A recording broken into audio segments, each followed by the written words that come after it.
Hello, hello, hello, everyone. We are back with another episode of the CEO Next Door.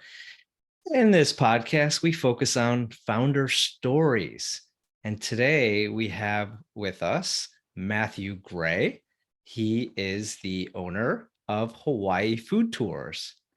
Hi, Matthew. How are you? Hey Mike, hey Donovan, thanks for having me on today. It's really going to be a lot of fun. We try. We try. I think you're going to be the big contingent factor if it's fun or not. So I think just talking to you briefly, this is going to be a lot of fun. So let's start by hearing about you and what you've been up to. Tell us about yourself and what you're doing nowadays. Well, being on CEO next door is interesting because here I am in Honolulu, and I don't think I'm exactly next door, but close enough. Sure. Um, I'm a chef turned entrepreneur who used to travel with rock and roll bands. And now, after the COVID shit show hit us in March of 2020, I've had to pivot and reestablish kind of where I'm going now in the future. Okay. Interesting. So, where did you start? What was kind of your first entrepreneurial venture? Was it as a chef? Was it the working with rock stars and bands? Take us back to the beginning. My first entrepreneurial venture started when I was still in high school. I had the opportunity to go out with the Eagles on their Hotel California tour in a merchandising capacity, which was Wow. quite a wild experience for a 17-year-old kid. So that would have had to have been the very, very first incredible entrepreneurial experience I How, had. how did you get that opportunity and how did you convince your parents to let you do that? It's pretty freaky because my neighbors across the street, couple of older guys, my buddies Jeff and Marty, they were already old and gray by then. They were probably like 22 years old, and they were burnt out on the whole rock and roll scene. So they asked me would I like to do it, and I said, yeah, what would I have to do? And they just said, just be yourself, do what they tell you. And I asked my parents, and they said, sure. I mean, my parents were very loose with me. They knew I Wow. was kind of advanced for my age, and they knew it was going to be a lifelong experience. So, were the Eagles the first band that you worked with?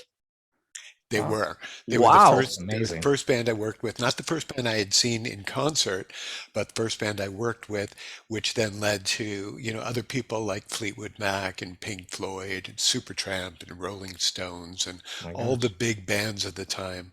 And you were working like the merch tent?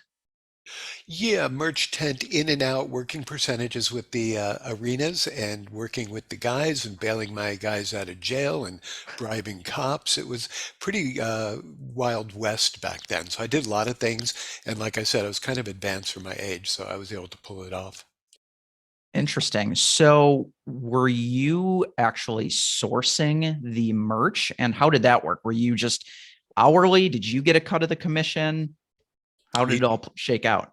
Yeah, no, we worked closely with the people who were designing the shirts, and that was when we were working licensed merchandise and so on. So we worked the deals with the artists and we arranged for shipping and things would be ready for us at the cities in advance of where we were going, and we'd pick it up at the airport and then we'd like do our thing. So there were about 12 of us on any given tour who were in charge of doing the merchandise for the bands. Interesting. And merch is, correct me if I'm wrong, but merch is one of the larger revenue drivers, especially for smaller bands when they're getting out and touring or more on the come up. Is that correct? Yeah, they get most of the percentages of the merch that comes in versus the door. So, Right. the contracts are written in very interesting ways, as I'm sure you already know. Oh, I would assume as much. So were t-shirts the biggest seller, or what were some of the more unique or fun merch items that you sold over the years? Well, in merch, there's sometimes some interesting pieces, but mostly t-shirts and programs led the way as far as licensed merchandise. And that came before other things which were a little bit more obscure that we would try out on any given basis, one at a time to introduce. But it kept on coming back to t-shirts. People always wanted to be able to put something on and show themselves to their friends. So, all right. So how many years were you doing this? I was doing that for about 5 years. And then how did you end up was the next venture another band or did you do something in between? And how did you make that leap? My next venture after working with the rock and roll bands was to decide what I wanted to do with the rest of my life, which is an interesting question to ask yourself when you're, about 20 years old. So I went to London and went to culinary arts school and earned a high-end degree, became a chef, moved back to Los Angeles where I had been living, and I started then cooking for a lot of people in the rock and roll world who I had been previously touring with. I hired an agent who got me a lot of these gigs, and that began the next phase of my life and my career. So Interesting. for London is a big yeah. leap. What prompted you to go across the pond for culinary school? Well, I had been an Anglophile prior to going there to go to school, and I had visited there earlier on in high school with my high school sweetheart, and going to London just felt like it was going to be an adventure and exciting. And I decided, yeah, that's where I want to go. And the Cordon Bleu was being taught in English and not in French, where their original schools were. And I decided that was going to be a great thing. So I was there for 2 or 3 years. And most of that time was studying and earning my diploma and all that. And then when I got back to LA, as I mentioned, I started then cooking for people. And what was your first gig once you got back to LA? The first gig was working in a restaurant called Sunset Gardens in Hollywood, and I was one of the youngest executive chefs in LA at that time. And I really didn't know what was going on in the food world, but I because going to school is one thing, but then working in the kitchen is absolutely another gig. Mhm. And so that was the beginning of a long career and stage of learning the colorful lifestyle and art of being back in the kitchens.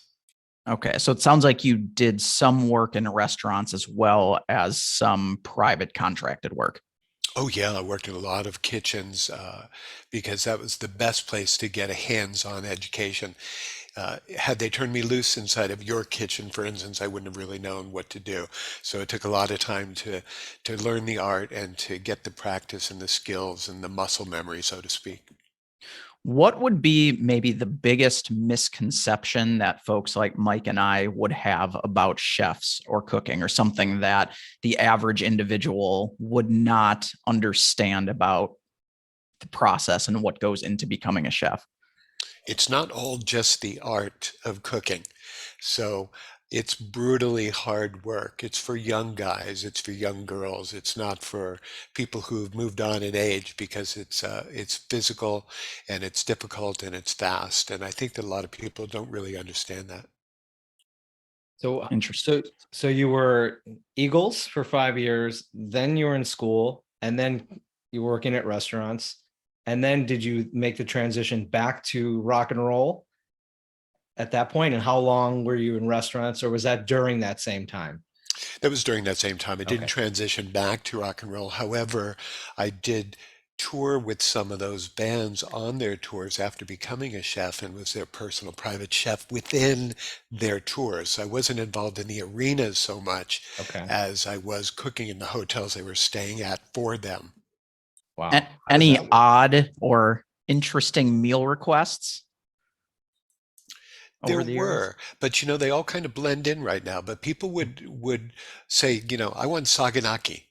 And I would say, what the heck is saganaki? And this is before the internet, so you didn't have Google to consult. So I had to go to places called libraries, which existed back in the day, where you had to do your research and you had to find out what the heck things were. So I was looking up, recipes and going back in the archives and learning about cooking from people who had previously existed before the internet. So I had to learn out of books and then bring it into the kitchen.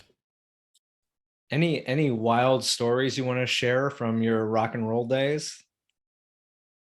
Well, I almost set Robin Williams' house on fire. Does that count as an Uh, interesting story? yeah, how did that Yeah. happen? Well, I was cooking for him privately, and I went to be a big shot because he was down there in the kitchen area, and I went to flambe some filet mignon in the pan, and it exploded right in the pan in front of me, and the flames shot out, singed my eyebrows. I mean, literally, it doesn't only happen in cartoons, it happens in real life. And the flames caught fire to the drapes behind me, and one thing led to another.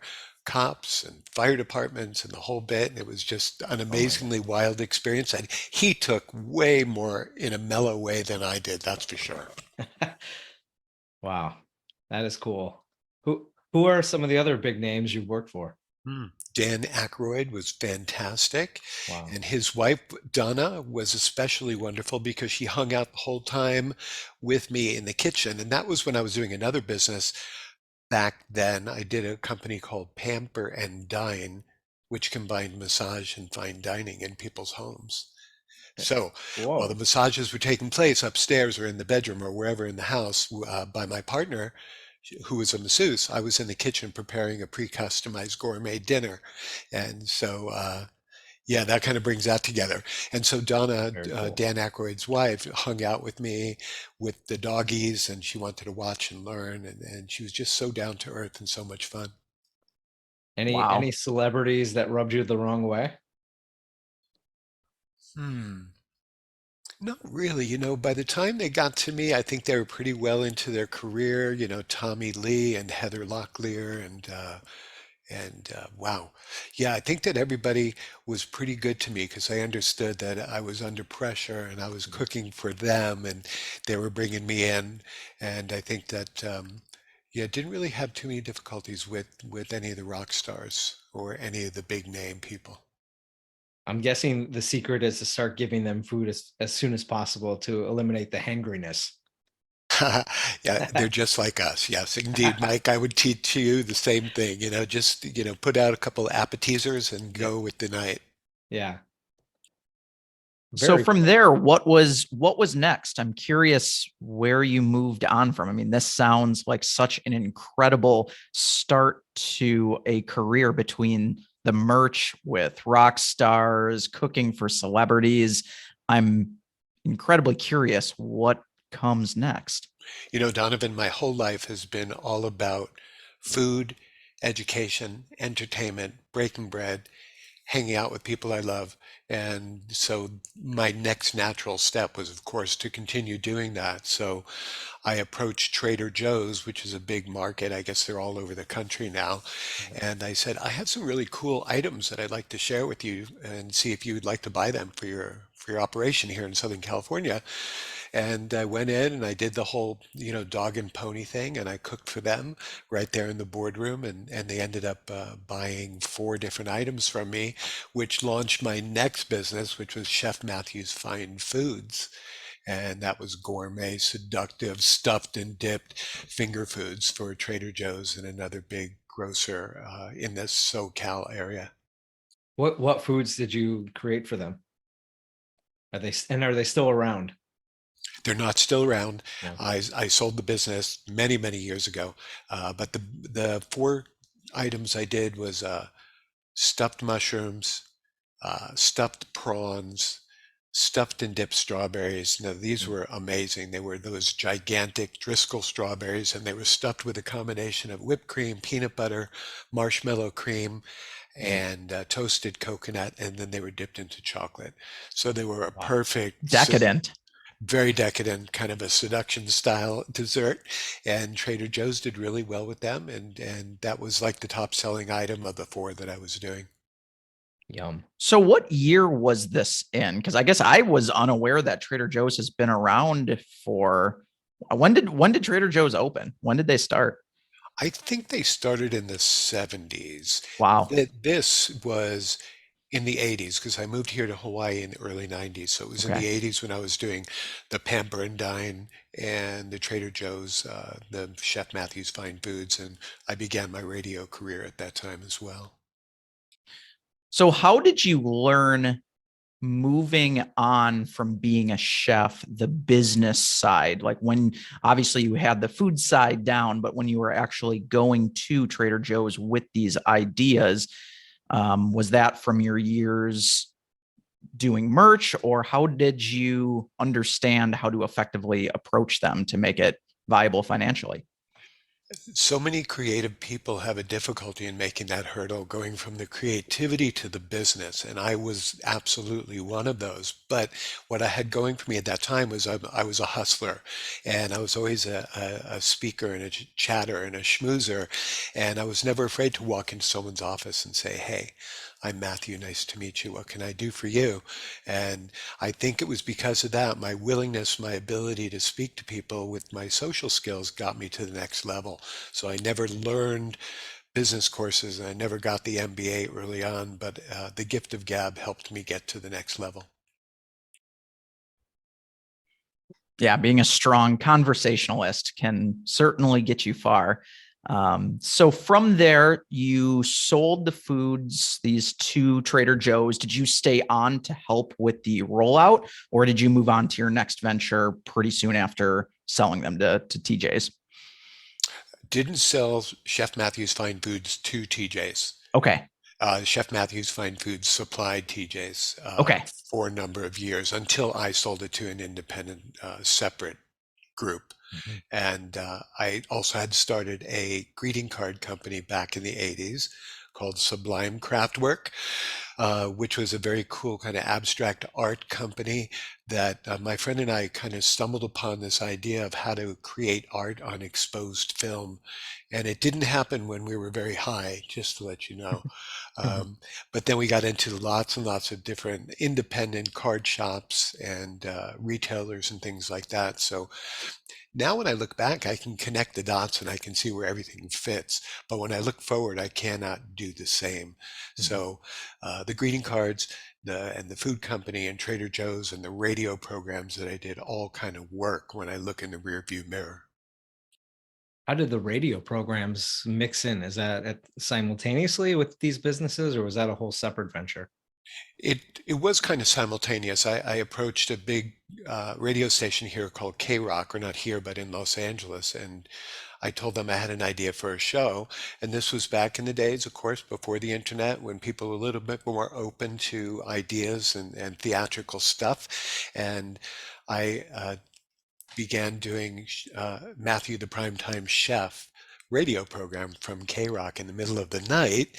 And the concept of that show was to tell some stories and schmooze a little bit with my co-host, but basically to ask the listeners to come up with a compelling reason why I should leave the radio station right now, drive to their location, and cook for them. Oh my God, So that was that's a blast amazing. because I got to cook for police at the precinct in the middle of the night, uh, hospital workers in the emergency room, the guy in the cubicle at the gas station, in a limousine speeding along the freeways in LA. So I got to cook for young ladies doing their laundry in the middle of the night. So it was always pretty incredible because when I got to the location and then when I would cook for them, we would then call into the radio station back to my guys and we finish up the show that way. And that was a pretty much only in Los Angeles kind of experience that a lot of people still remember to this day. That's really creative and sounds fun. I would love to listen. How And did you conceptualize that? Yeah, I don't know. It just these ideas kind of poured out of me when I was younger, and instead of like being afraid, I would step forward, and now they call it leaning in. And so I took my ideas and I just approached people, and I learned at that time there were good people to listen to, and there were mentors to be created, and there were also people to not pay attention to. So that was one of my big lessons was to disregard the folks who are giving me advice like, don't follow that. Don't trust your intuition. So I would say, that doesn't feel right. And so I'd go forward anyway. did did your radio program serve double duty to drive traffic, to drive business to your other venture at that time?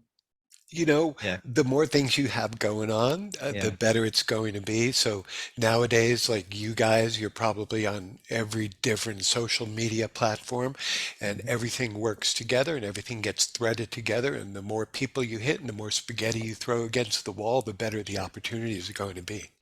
Yeah.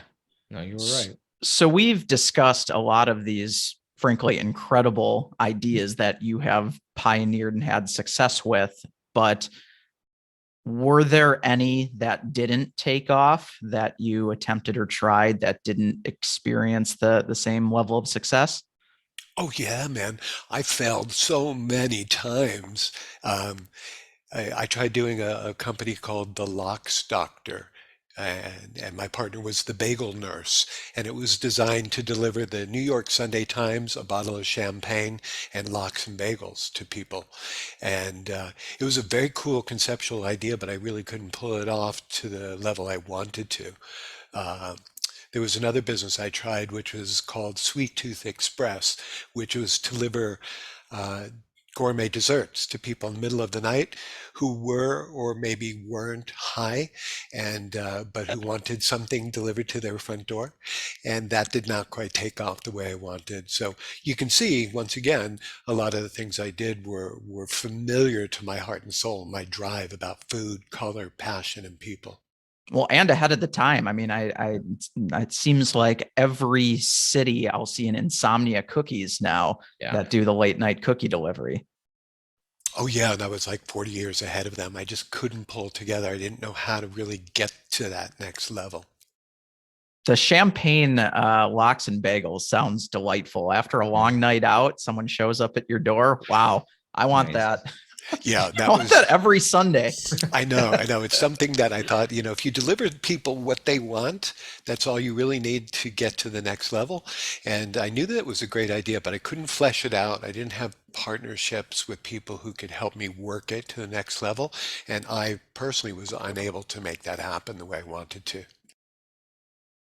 We usually ask this question as we move from one job to the next, but your career history is so interesting. We're just enthralled and jumping around, but we really like to educate our listeners on the lessons learned. And what did you take from the experience that you took to the next? So I don't know if you could rewind a little or just bullet out a list of things you learned along the way that you fixed or changed and did better at the next opportunity. The old cliche of getting up when you fall down is really true, and it became a cliche because if you don't get up, then you stay down and you can't move forward. So as long as you're on your feet, you can take a step. If you're flat on the floor, you cannot. So always had that kind of internal drive to get back up.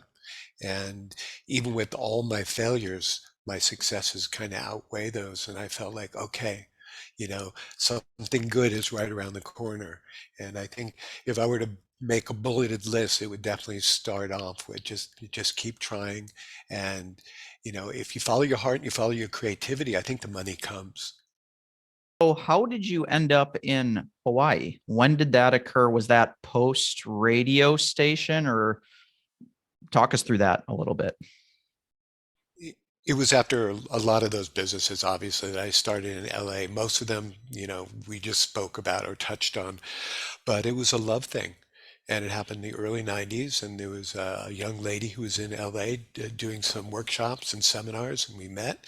And this was also right around the time Rodney King happened and that whole thing. It was time to leave Los Angeles, and I did just that. So I tried to sell or give away everything I had. And the next thing you know, within 6 months, I was here in Honolulu doing my thing. I'm curious, when you say sell or give away everything that you had, what was that process like and how did it turn out? And what drove that decision? Well, when you want to be somewhere else and you allow your possessions to slow you down or stop you and you can't move to the next step, it forces you to make a decision. What am I going to do with this? I'd like to sell it because I'd like to put some money in my pocket to be able to have for the future. But if I can sell it, I'm going to give it to the right people. And so that's exactly the answer to that one. Okay, so you divested from all of your ventures and companies at that point. A good opportunity was appearing and making itself known, and it was just time to move along, see what the next part of life was going to be, the next adventure that was going to come my way. Did you have a job or opportunity lined up in Hawaii, or what did you do I when you got there? I didn't have anything lined up. So silly me, I thought I was going to be the big fish in the small sea, and I thought to myself, you know what? I'll just be the food writer for Hawaii. And so I had started communicating with Hawaii's largest newspaper before I left Los Angeles, letting them know that I'd like to be a food writer. And they said, yeah, you and everybody else. And so when I got to Hawaii, I started writing for the Honolulu Weekly, which is similar to the weekly that is all over the United States.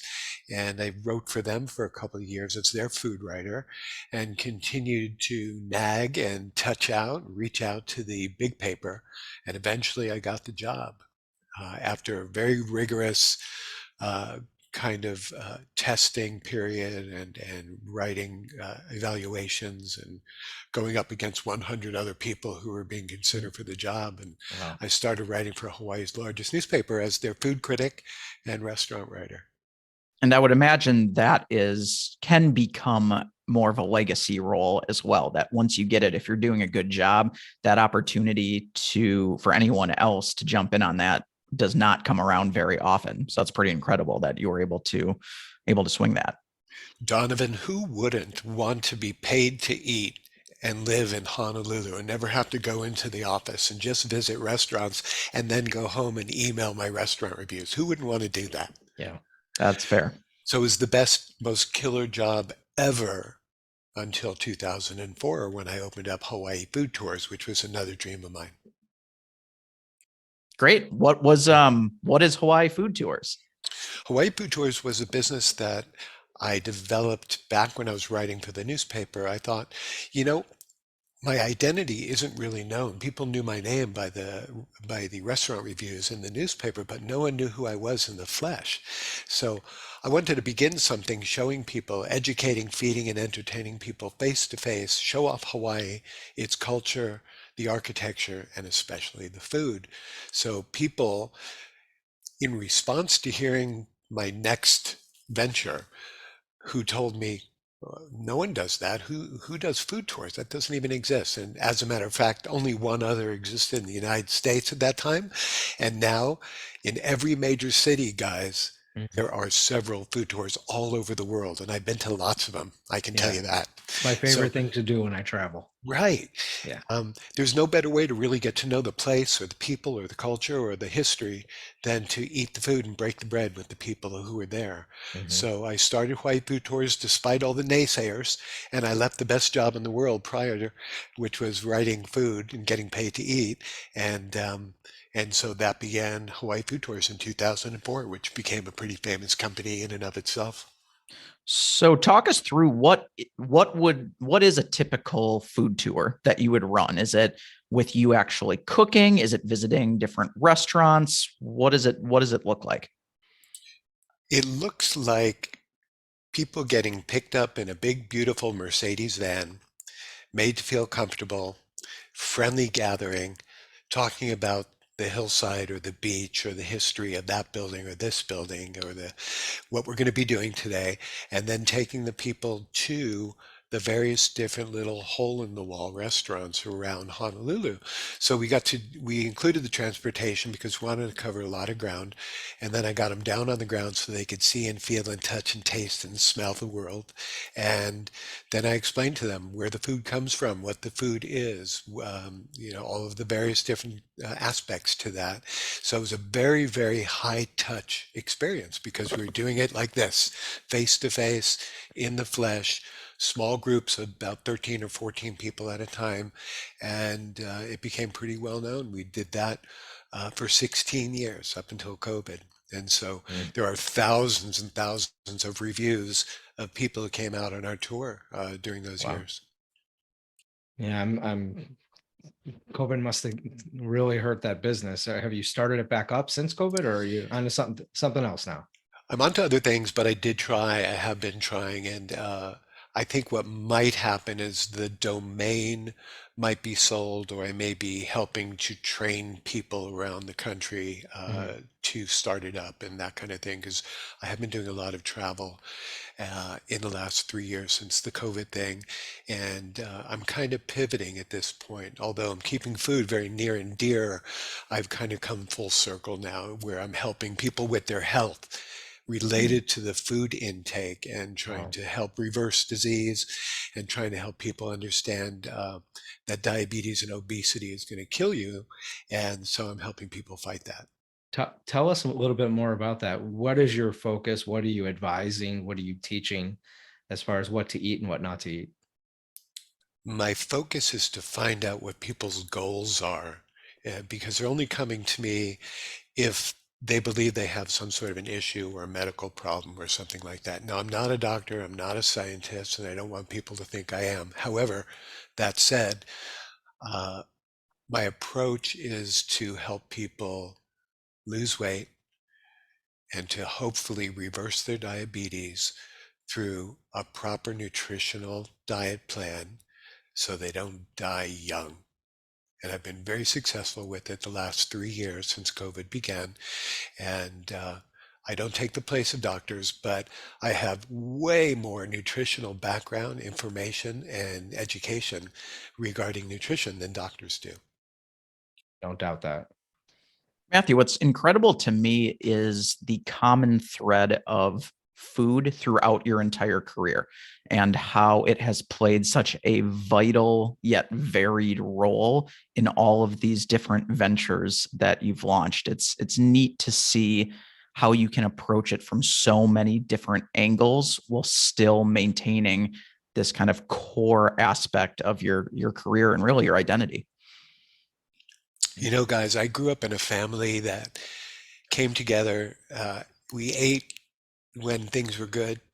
We ate when things were bad. We ate when someone died. And we ate at every one of life's moments in between. So it was always about food. It was always breaking bread and communication, face to face. And for a while there, food became very confusing because you can go to excess with that.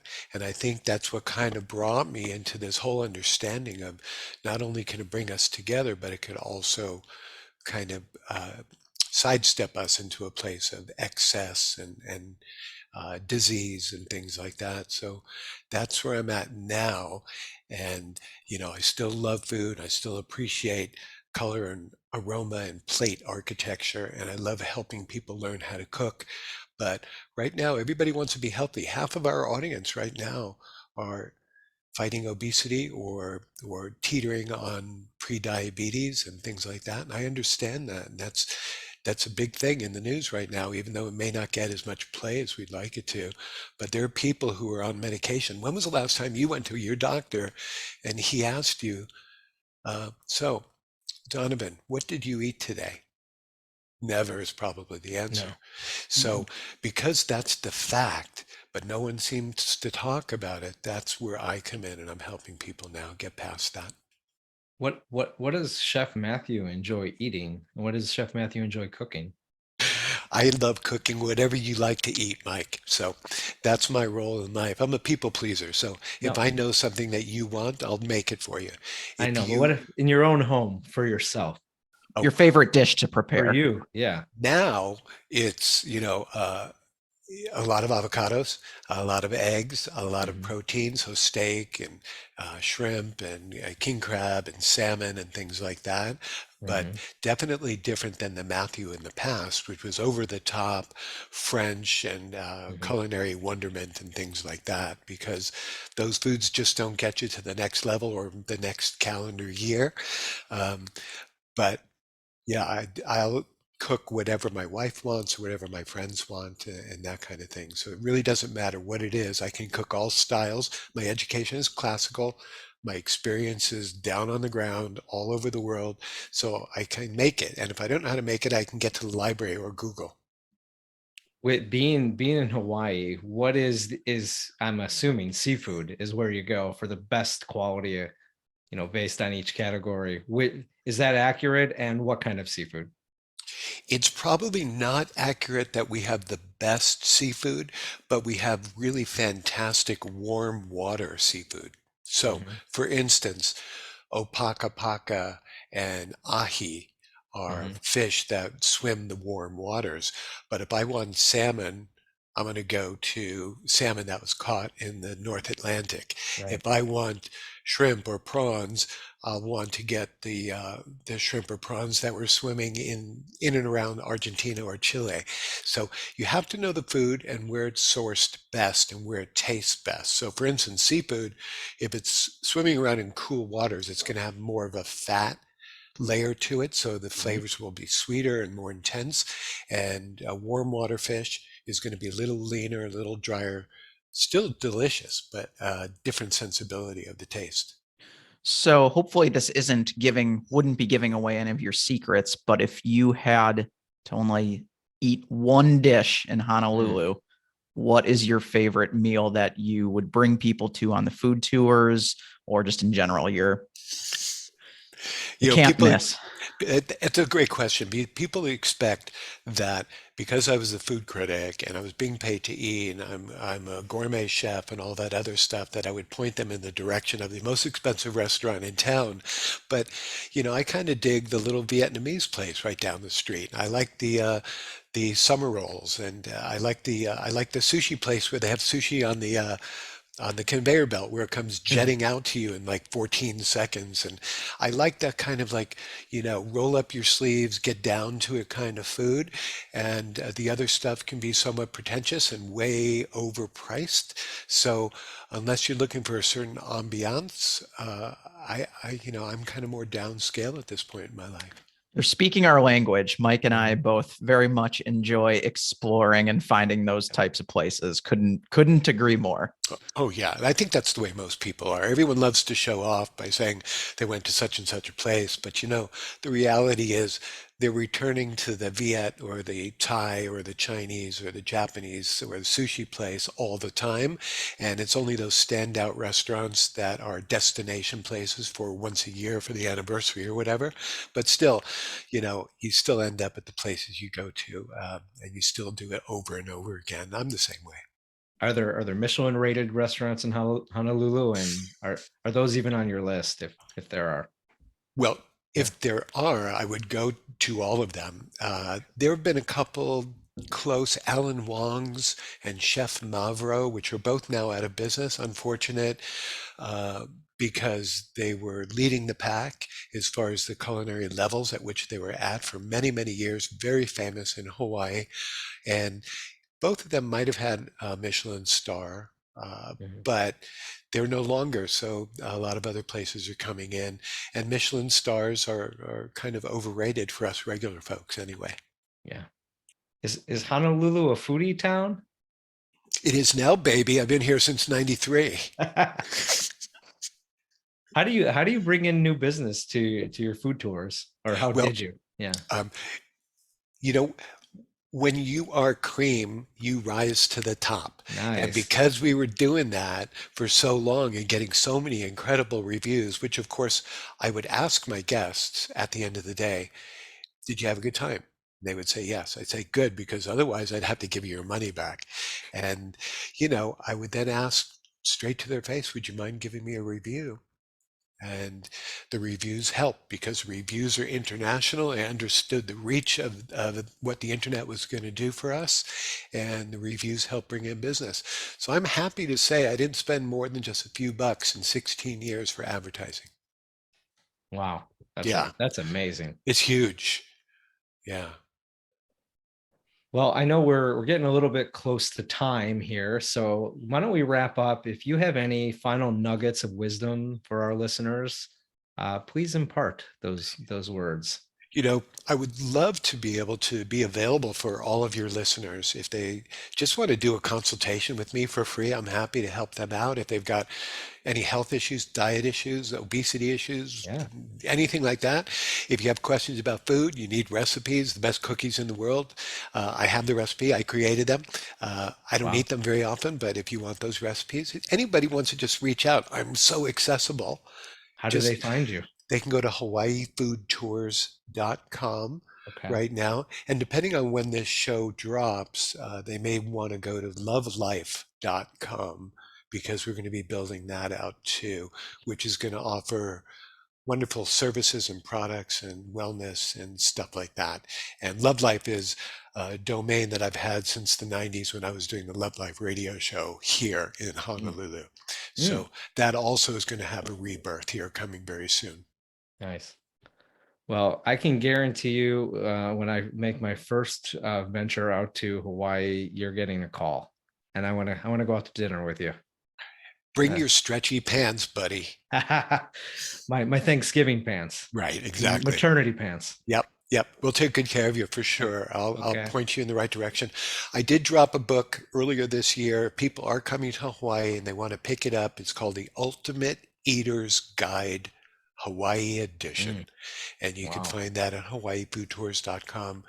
It'll give you nice little life hacks and travel hacks and food hacks and restaurant lists and stuff like that. So if you're interested, I'm here for you. The book is there for you. So anything that might have to do with your health or travel, I'm definitely willing to reach out and help out. And I know I'll certainly be following up for this cookie recipe. My interest is piqued. Same. Oh, cool. Now, it's a complex recipe. It's not just like a mix and slap on a pan, buddy. So Donovan, you're going to have to really work it. Okay. I'm up for the challenge. All right. I'm going to have to recruit my daughter to help with that. Okay. That's not my forte. It's going to take a little bit of time. It's going to take like 2 or 3 days ahead of time. You have to begin this recipe. Wow. You have to let it sit and you have to get the right ingredients. And I will take you by the hand and show you every step of the way. I would say multiple days of work or effort in exchange for the best cookies in the world. It's worth it. 100%. Money back guarantee. Jeez. Yeah. Well, great. Matthew, this has been amazing. This podcast has gone so quickly. I feel like we could be on here with you for hours and hours, and it's painless and fun. So just thank you so much for joining us and imparting your wisdom and telling us about your background. It's been a lot of fun for us. Thanks, guys. Mike, Donovan, you guys are wonderful. I think this show is going to be great. And just, I want to say aloha to you and mahalo. Aloha means hello and goodbye and love. And mahalo means thank you. And those are Hawaiian words. Can I tell you a quick little story about the word mahalo? Thank you. Yes. Yeah, go for it. So when people come here, they see the word mahalo on all the trash bins around Hawaii. And mahalo, the word, means thank you, but people who come here and see that, they think the word mahalo means trash. So it's so funny because us locals, we laugh at that because they think that means trash, but really it means thank you for throwing away your trash. And so that's one of our little inside jokes for those of us who live here in Hawaii. That's great. That's awesome. All righty. Well, have a great week, Matthew. Thanks again. Thanks, Matthew. Thanks. Aloha. Take care. Everybody got a dream, let me show you all love. From an idea, working it into a startup. This the show that you need, what more could you ask for? Never know who become the CEO next door. Tune in, every episode insightful. The type of vibe you will want to subscribe to. Let's go. Hey.